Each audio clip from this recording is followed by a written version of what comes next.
This is the Rookie Big Board Rookie Mock Draft time. It has been far too long. We've kept the people waiting, John, but me and you, we've wrapped up the formal rookie profile series, which means it's time to put it all into action.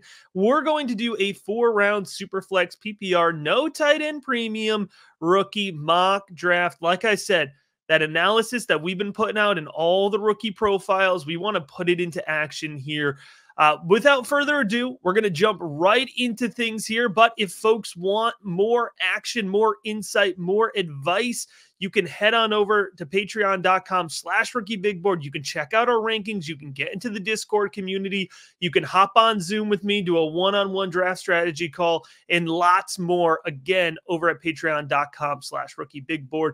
With that being said, John, we're going to keep it pretty simple, pretty straightforward with the first pick. I'm going to go Caleb Williams. We're not getting cute here, folks. You know what? If you wanted to take Marvin Harrison Jr., I wouldn't blame you with the 101, even in a super flex, but we're going to keep it pretty chalk here, and I'm going to pass it on over to you, John. This is a very challenging position for me right now.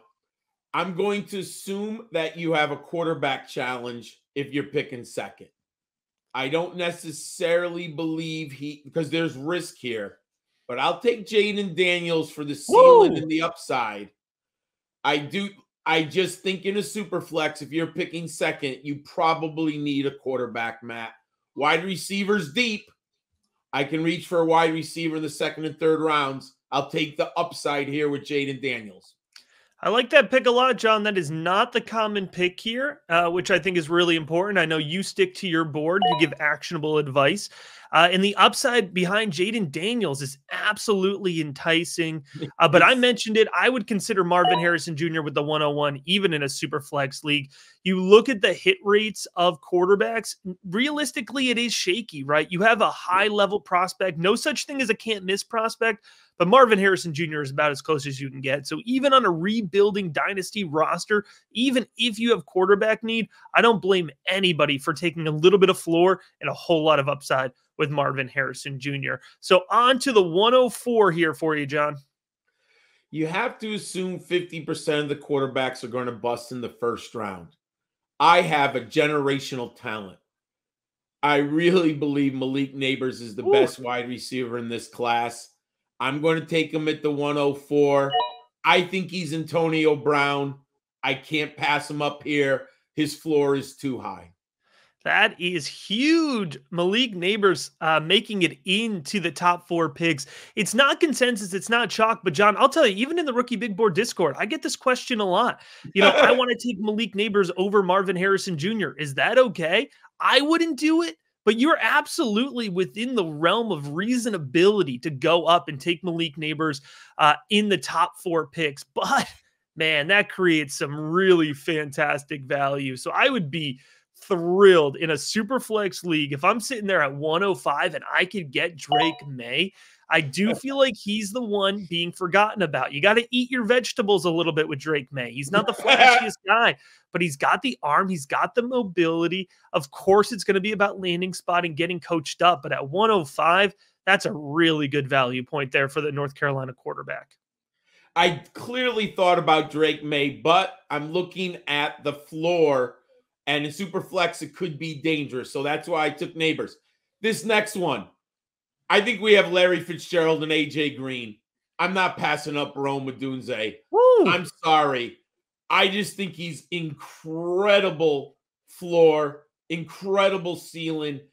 I just have him a notch below the big 2. So I'll take Odunze here at number 6. All right, that makes 107 pretty easy for me. I'm going to go ahead and take the tight end Brock Bowers. We said no tight end premium here. If it's a tight end premium league, you know, he's right up there in the conversation with where Malik Neighbors went at 104. For me, at least, probably more likely to be at 105 is where I'd start to take him off the board. But I think even in a non-premium league, 106, 107 is absolutely a justified spot to take the tight end who, remember, folks, there's a good chance he's going to actually be lining up in the slot more than he's going to be lining up in line for his next team. So number 7, You're probably a playoff team or borderline playoff team. I've heard, Matt, you said in order to win a Superflex Dynasty, you need 3 of the top 24. I'm hoping the landing spot is good. I'm taking my 4th quarterback on the board, J.J. McCarthy. I think it's worth the risk here. You probably have a strong roster build. Give me the quarterback and hope he lands in Minnesota, my friends. I think that could be an ideal landing spot for JJ. So I'll take McCarthy here. If JJ McCarthy goes to Minnesota, He's I moving think up. we're going to be talking about a legitimate debate between him and Drake May. I Oh, without really question. do. I agree. Yeah. So 108 could turn out to be just a screaming value here for JJ McCarthy at the quarterback position. Well, John, you know one of the rookie big board mantras is to go and get your guy. I don't know that he's going to come off the board at 109, but I don't want you to get him either. And sometimes it's about knowing your league mates. So I'm going to take Troy Franklin, the wide receiver out of Oregon. I did it. I took him from you. Listen, Troy Franklin is still wide receiver 3 on my board. I'm a big fan of him, and I know that you like him more than the other wide receiver I was debating at this spot. So I'm going to go ahead and play the cards that I have, and I'll be happy to get Franklin with the 109. You know, Matt, this is my 6th rookie draft this year in the draft cycle, and I've been getting Troy Franklin early 2nd round. But you and I are high on him. So I've been lucky because I'm getting him at the 2-3, 2-4, but you got him and I love him. So there's no question. But we are higher at the rookie big board than consensus out there. So he's a value for our viewers. No question in my mind. Now we're in an interesting part of the draft. I'm not going to go running back here, Matt. It's too risky. I can't go one of these quarterbacks. This is going to be a conundrum, and there might be people who love the quarterbacks, but I can't do it. I'm going to go. I'm a playoff team here. I'm going to go with the guy who I think is going to have a decent floor, high ceiling. I'm going Brian Thomas, LSU. You did take him. Nice, nice. You know, Matt, the ceiling is there. The analytics have some red flags, but he's only played college for 3 years. He's just a size speed freak. I know he runs 3 routes, Matt, but you know what? He might run those 3 routes as well as anyone in the league. I'll take him here. So I like Brian Thomas. I love it, John. So now it's getting to the point where we've got to make some tough decisions. And if you're watching on YouTube, you just saw me look off screen here for a brief moment. I just want to show everybody, I'm just pulling up the rookie big board rankings on my phone here because I ran out of screens. I got to make sure I'm consulting the rankings as always. So a nice perk here for anybody who's in on the rookie big board. At 111, John, I'm going to do it. I'm going to take the first running back off the board. Okay. It hasn't changed for me. It's not consensus, and I don't care. Until I am proven wrong with some terrible draft capital or a horrible landing spot projection, Braylon Allen is far and away clearly the running back 1 for me. And I think 111, 112 is going to be where his ADP ends up, even though it's not trendy and popular and cool to take him in the first round right now. 111, Braylon Allen. Matt, for our viewers, he is going to be a steal. He is not going that early. I like him too, but I know you can get him at the end of the 2nd round, looking around. So Matt loves him. I like him. Matt's taking his guy. That's how we play. But you could be sneaky and let him drop to the 2nd round. Last night, he went in the 3rd round of a mock draft. So, come on. What are we doing? He went in the 3rd round. So I'm seeing him drop. So we have value here. Now, this is a really tough spot for me. You're at the end of the 12th. So I think it depends on roster construction. But I'm going to take the player who I believe is more going to be loved by the community than me. It's Xavier Worthy. I think he's going to end up, Matt, on a playoff team. Look at what Buffalo just did earlier today. Buffalo's not, I'm convinced now they're drafting a wide receiver in round 1 and possibly round 2 or 3. I like Xavier Worthy here. What if he ends up with Josh Allen? No Stephon Diggs there. I think Xavier Worthy is going to be a really high value player after the draft. So I'll take him here. Yeah, I was looking for Xavier Worthy at 201. I didn't get him. A quick recap of the first round for those listening: Caleb Williams, Jaden Daniels, Marvin Harrison Jr., Malik Neighbors, and Drake May round out the top five. Then Roma Dunze at 106, Brock Bowers, JJ McCarthy, Troy Franklin at 109, Brian Thomas Jr. 110, Braylon Allen, and Xavier Worthy round out the first 12 selections. John, as we head into the second round, we're starting to burst things wide open. I think as early as 111, it's starting to be a little bit of choice. Choose your own flavor here. And I'm going to go with a guy who's very controversial. He's got a ton of upside. He's got a low floor. I'm going to go with Keon Coleman. I think that this is where a realistic spot for where he could go. I also think in a league he could go as low as 206, but I'm still in on the upside, John, and I'm holding out for draft capital. I'm holding out for landing spot. He's a very volatile value at this point in time, but I'm going to go for it with Keon Coleman. Keon Coleman's fascinating because I think the rule changes, Matt, with kick returns having more value. And I've been looking at some of the rosters, Matt. There are some teams that are desperate for kick returners because basically some teams just ignored it for the last 2 years. What do we average? 1.1 kick returns per game? Right. Keon Coleman might go earlier than people think because of special teams contributions. Now, I'm going to stay with my board here, and I think I'm going to have a lot of exposure to this young man. I'm going Blake Corum. Yeah. I think he plays immediately for 2 years. I don't care about 3 years at running back. I literally don't, Matt. At this point, I'm in a 2-year running back window. Burn Corum up. I don't care. He's older. Give me 2 years, and whatever happens in 2027 or 26, I'll deal with it then. I like Blake Corum here. All right. Adonai Mitchell, he's not one of my guys. I think he's going to be overvalued. I think he's going to be overdrafted. But if we're being realistic about it, he's going to get first round draft capital, which means he's not fallen any further than the early second. So just to be fair to ADP, to give you a reasonable understanding of value, I'm going to go ahead and take him here at 203. I'm going to stay with my board. And if I'm this late in or this early, fourth pick, I do believe you probably need a running back. I'm going to go with a player who can play immediately. I'm not holding on to an injured player at this point when I'm a bad team. I'm going Jalen Wright. I'm hoping for an outside zone scheme. I'm hoping he lands in the right system. But I think Jalen Wright has special abilities if he's in the right offense. So I'll take Jalen Wright right here. I swear I am the lowest guy around on Jalen Wright. It just feels so wrong as the Tennessee fan. I'm going to go ahead here, and I'm going to take a wide receiver. He's gaining a lot of steam. It's Ladd McConkey. There's another wide receiver who I hold a little bit higher in my rankings. But again, I want to give a reflection of consensus, be realistic. And I do like Ladd McConkey a lot. I think if he lands in a high volume offense, he can absolutely shred. We got into that in depth, John, on Ladd McConkey's rookie profile. So just want to remind everybody, whether you're watching or whether you're listening, every player that we've drafted so far, and most of the ones that we'll draft for the remainder of this, we have full rookie profile breakdowns, which is why we're not doing a ton of in-depth player analysis as we go here. All of that's available at the Rookie Big Board YouTube channel or your favorite podcast provider. 206 now, John. I do think everyone we've drafted, we've done a breakdown on. So go check us out on YouTube, everyone. Here's a conundrum. We're in Superflex.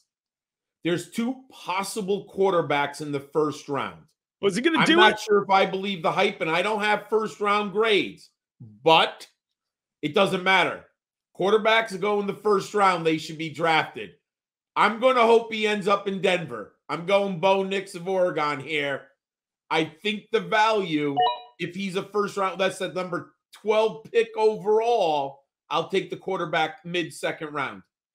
It feels a little bit spicy, but John, even in the rookie profile, even in the rookie guide, myself who likes Bo Nix, but has been a little bit conservative on him, this is the range I've projected him to go in. So I think it's an absolutely appropriate selection to make.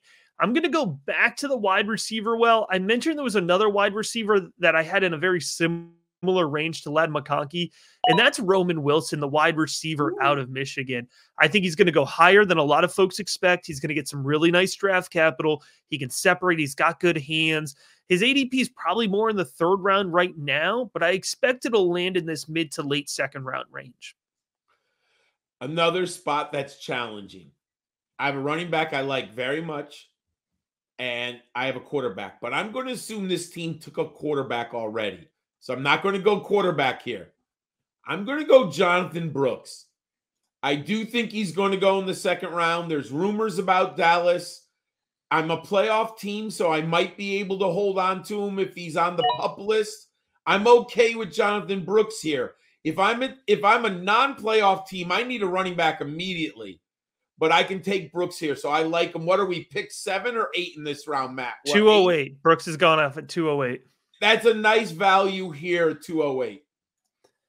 All right. I'm going to go ahead and take Xavier Leggett. I think Leggett will go off the board before 209 just because there's going to be a Leggett fan in every draft. And we talked about this, John. I think the Leggett profile actually may have been the most viewed one, but high upside. I've ridden the roller coaster. I've kind of landing somewhere in between. So my theory on Leggett is if the value's there, take him at 209. The value's there. Oh, man. If drafting from the 109 spot, Troy Franklin and Xavier Leggett is who this roster's taking. That's a pretty nice set of wide receivers to start off your rookie draft when you were a playoff team. A playoff team in Superflex can take a risk at quarterback. Oh! I'm going to say this. I think the Raider Kool-Aid is obvious what they want. I think Michael Penix is going to end up in Las Vegas.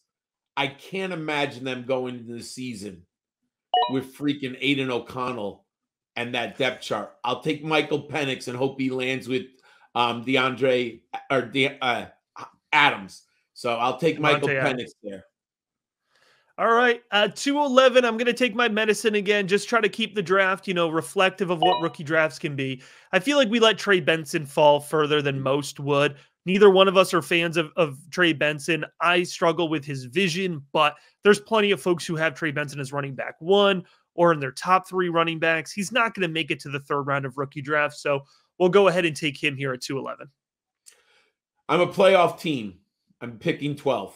I just got a high-end wide receiver I love.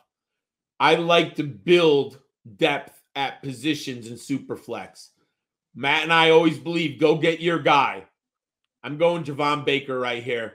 Whoa. I know. I'm way high on him. Wow. But if you give me Javon Baker and Xavier Worthy, I'll take it all day, my friend. That is spicy. Well, John, you've taken 2 quarterbacks so far. In the second round, with this anticipation of a first round or top 50 draft capital.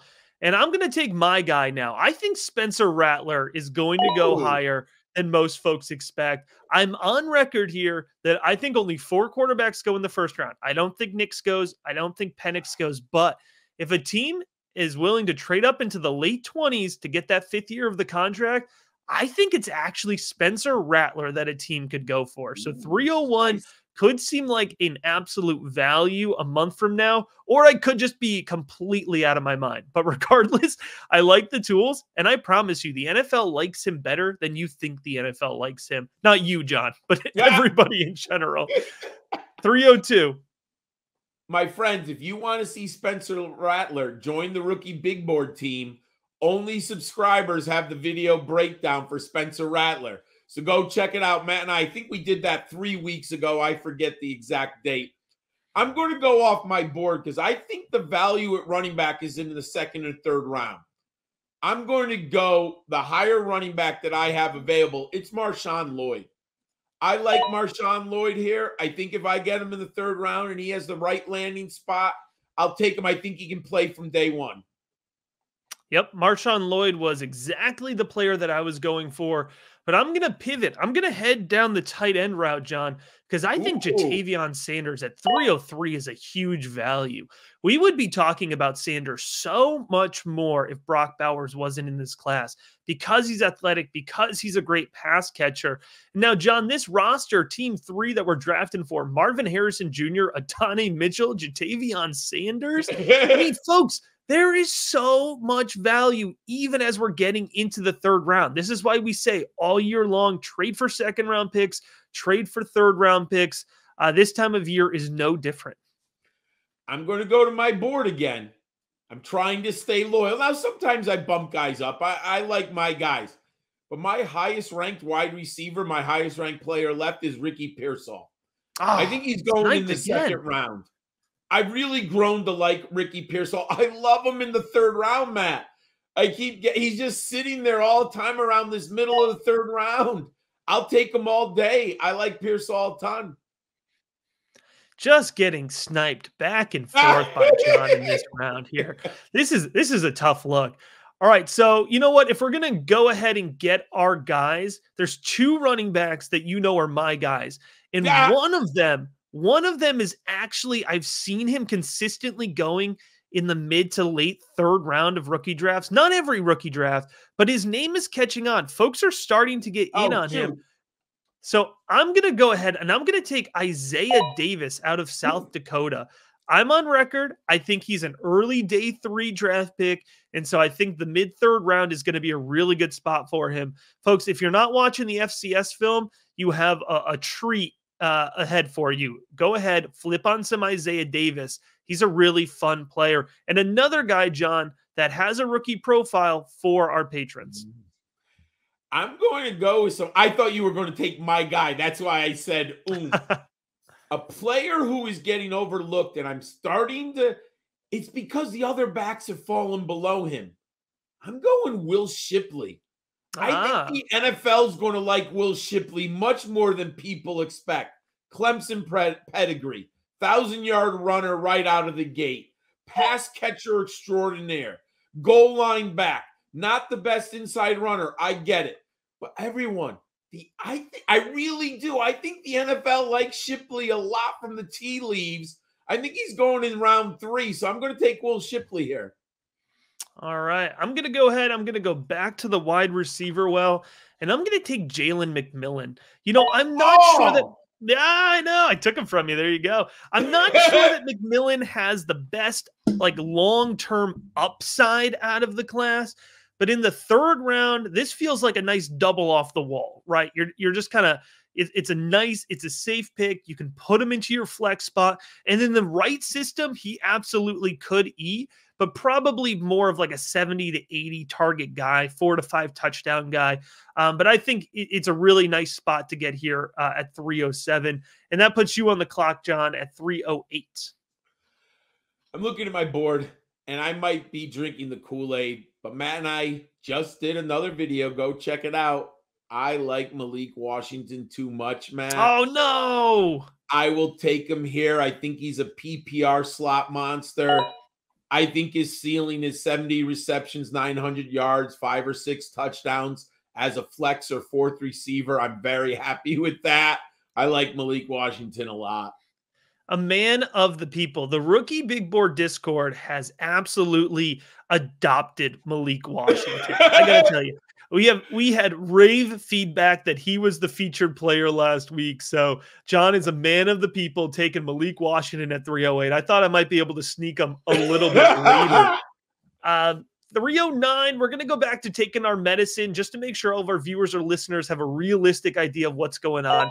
I'm not a fan of Malachi Corley. John's not a big fan of Malachi Corley. We've mentioned these high manufactured production wide receivers are red flags, but we can't just let him fall off the board because he's going to go. 309 is probably the latest you're going to see him because there's a Malachi Corley super fan in every league. I wouldn't let it be you personally, but at 309, it's an appropriate place to get him off the board. I had him on my little short list looking right in front. I think this is nice round to get some running back value. I'm going to go Ray Davis of Kentucky. Yeah. I think he's a really solid, again, I'm looking for 2 years. If he gets on the right team, gets opportunity, I'll take Ray Davis and hope for the landing spot. All right. I like that pick with Ray Davis a lot. I'm going to get my guy. I mentioned it when I took Isaiah Davis. There's actually a running back who's even higher on the rookie big board, and that's Cody Schrader out of Mizzou. I love Cody Schrader. He is absolutely my sleeper guy. He's still probably going to get day 3 draft capital. I don't care. I'm going to have 75+% exposure to him. I just think he's an underrated runner. I think he's an underrated pass catcher. And John, we've accidentally had this roster here drafting from the 11th spot take Braylon Allen, Trey Benson, and Cody Schrader. So clearly they are in need of a running back, and I think they're going to walk away with some production out of this. All you have to do is hit on one, right? In Dynasty, you can change the whole outlook. So I'm not going to take a wide receiver here just because Matt all of a sudden brought it up, and I had one in my mind. So I'm going to wait here. I think this is a spot for a sleeper tight end. My number 2 tight end is Ben Sinnott. I'm going to take Ben Sinnott here. I think you might be able to get him in the 4th round, but I'm going to plant a flag that I'm all in on Ben Sinnott. So take him here. I got to tell you, I love Ben Sinnott's tape. I need to wait to hear his name called in the NFL draft before I'll let myself fall in love, because I am terrified, John, that they're gonna call his name Ben Sinnott fullback. I'm just waiting for it. I'm terrified. So I'm glad you took him because he deserves to be taken, but my heart couldn't take it. We'll set off a little tight end run here because I think folks are going to fall in love with Theo Johnson. The athletic upside, I think he's going to come away with good NFL draft capital. He's got pass catching potential, but unproven. So the 4th round feels like an appropriate spot to take him. So our team drafting out of the 1 spot is leaving with Caleb Williams, Keon Coleman, Spencer Rattler, Theo Johnson. That is a whole heck of a lot of upside. It's a real nice upside. So I actually noticed now this team has a quarterback and 2 running backs, correct? Am I reading that right? Yep. So there's a running back I like, but I'm not going to take him here because I kind of want to build. If I was actually building a team, I can't go 3 running backs. Obviously, roster construction matters, so maybe I could. But I'm going to go a guy, you've heard me talk about him, Matt. I like him a lot. 4th round, I'm going to have a lot. It's Luke McCaffrey. Oh, boy. Take Luke right here. Now, I could make an argument there's a couple running backs who I like more, but as far as team roster building, I'm not going to go 3 running backs, so I'm going to take a wide receiver here who I like. All right. Well, I'll go ahead. I'll keep taking our medicine, John. I'm sure we will get the comments that we let Jalen Polk fall just too far here. So 403, we'll get him off the board. He probably doesn't slide to the 4th round, especially if he ends up with day 2 draft capital. I would have taken this running back earlier, but I mentioned I can't go 3 running backs. We've let him fall too far too. I know the time wasn't great. People are worried about his speed, but I'm taking Bucky Irvin here. The pass catching upside is too great. 90 receptions in the last 2 years. He's just on film. He's great. Pass catching, very, very strong. I'll take him in the 4th round, Matt. All right, I'm going to consult the rookie big board here. I'm going to take the highest ranked player left, and that's Jamari Thrash out of Louisville. I think Thrash is a really underrated wide receiver prospect, highly productive at Georgia Southern, 1 year at Louisville, highly productive, immediately comes in as the X receiver. He's fast, he separates. And so I think in the mid 4th round, that's a spot I'm going to be taking a whole lot of Jamari Thrash. Those who've been following Matt and I know, or following Matt and myself, know that I worry about G5 prospects. But he changed my opinion at the combine with the athleticism. He's my highest ranked G5 running back. I like the 4th round. I'll take the risk. I'm going Kamani Vidal out of Troy. Huh. Matt, I haven't said this to you. Matt and I have not talked about Kamani Vidal, people. I'm in love. I'll take him all day in the 4th round. You've fallen in love with all these smaller backs in this class, so you had to get your big back in there. You had to make sure that you had that represented here. All right, so roster 7 here, drafting from the 7th slot. You got Brock Bowers, you got Roman Wilson, you got Jalen McMillan. John, how about a quarterback? There's one more Ooh. quarterback that I think deserves to get drafted. I think he's flying under the radar. I'm a big fan of Michael Pratt out of Tulane. You Mm. look at one of these guys, he's not going to start right away. He's not going to get drafted into a starter slot, but just one of these guys that's always competed at a high level, who's always punched up in his weight class, who's always won games, risen the tides around him. He's got good arm talent. He's got good mobility. He is the type of quarterback where the starter goes down and he picks up the reins and just takes over the team. I think Michael Pratt is a winner. I think the NFL is going to like him. I definitely like him. So at 407, a good spot to get him onto your bench. I was listening to a national radio draft expert. He had Michael Pratt as his number 5. I'm here for it. He's the only one who said it. And he thinks Pratt's going in the second round because he says he's been talking to some people.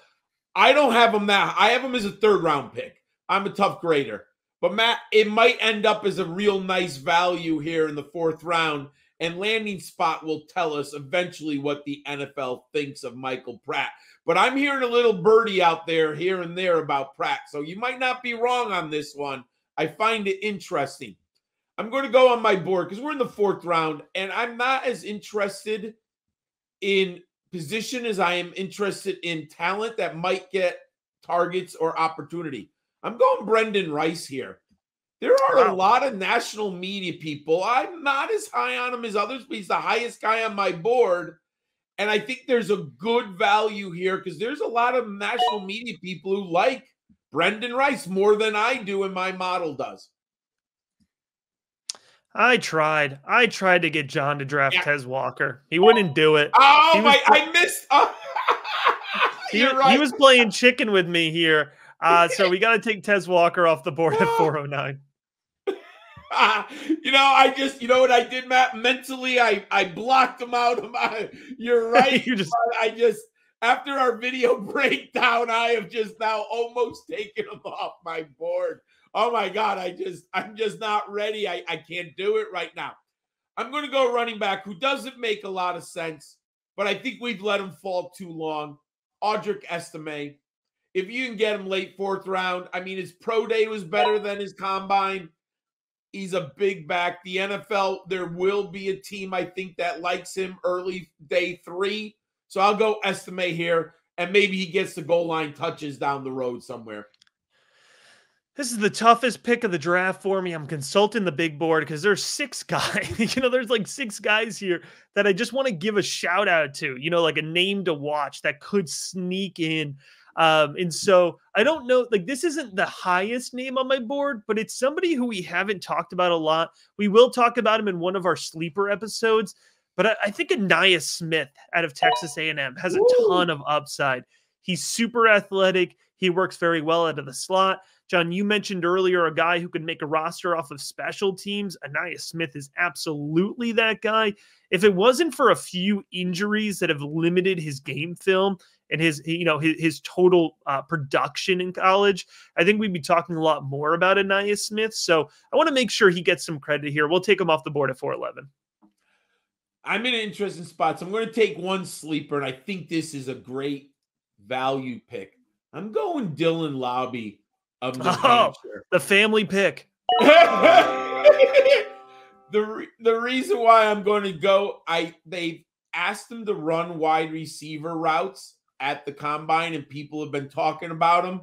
He's going to get drafted and have opportunity, Matt. So I'll take Lobby here, and you never know. Again, I'm very reluctant on these FCS running backs, but I'll take them in the end of the 4th round.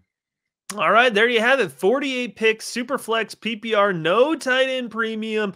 If you're watching on YouTube, drop those comments. Let us know what you think. Rip us apart. Give us some shout outs, whatever you want. We love to hear it. We love to have that discourse back and forth. And if you're watching, make sure you leave that 5-star review like our Spotify listeners specifically are very good at doing. And as always, we appreciate you checking out this episode of The Rookie Big Board.